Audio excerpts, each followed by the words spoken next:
একটি জাহাজে করে এক ভাবি তার দেবরের সাথে সমুদ্র ভ্রমণে বেরিয়েছিলেন।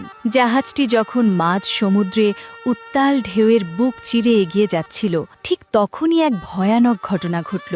দেবরটি কোনো এক ছুতোয় ভাবিকে জাহাজের একদম কিনারায় নিয়ে গেল এবং সুযোগ বুঝে পেছন থেকে সজোরে ধাক্কা দিয়ে ফেলে দিল। ভাবি চিৎকার করতে করতে সমুদ্রের দিকে পড়ে যাচ্ছিলেন, কিন্তু ভাগ্য সহায় ছিল। পড়ার সময় তার ওড়না জাহাজের কিনারায় থাকা একটি লোহার হুকে আটকে যায়। তিনি উত্তাল সমুদ্রের ঠিক ওপরে শূন্যে ঝুলতে থাকেন এবং নিচের বিশাল ঢেউগুলো তাকে গ্রাস করার অপেক্ষায় ছিল। সেই জাহাজেই মনিকা নামে এক সাহসী মেয়ে ভ্রমণ করছিল। ভাবির আর্তচিৎকার শুনে সে এক মুহূর্ত দেরি না করে ডেকের দিকে ছুটে যায়। বিপদ দেখে সে দ্রুত একটি মজবুত দড়ি খুঁজে নিয়ে জাহাজের পিলারের সাথে বাঁধে এবং নিজের জীবনের ঝুঁকি নিয়ে দড়ি বেয়ে নিচে নেমে যায়। তীব্র বাতাস আর ঢেউয়ের গর্জনের মধ্যে মনিকা ভাবির হাত শক্ত করে চেপে ধরে এবং নিজের সর্বশক্তি দিয়ে টেনে তাকে উপরে তুলে আনে। এভাবেই মনিকার অসীম সাহসিকতায় ভাবির প্রাণ বেঁচে যায়। কিন্তু আমার কষ্ট একটাই, তোমরা লাইক কমেন্ট শেয়ার করো না।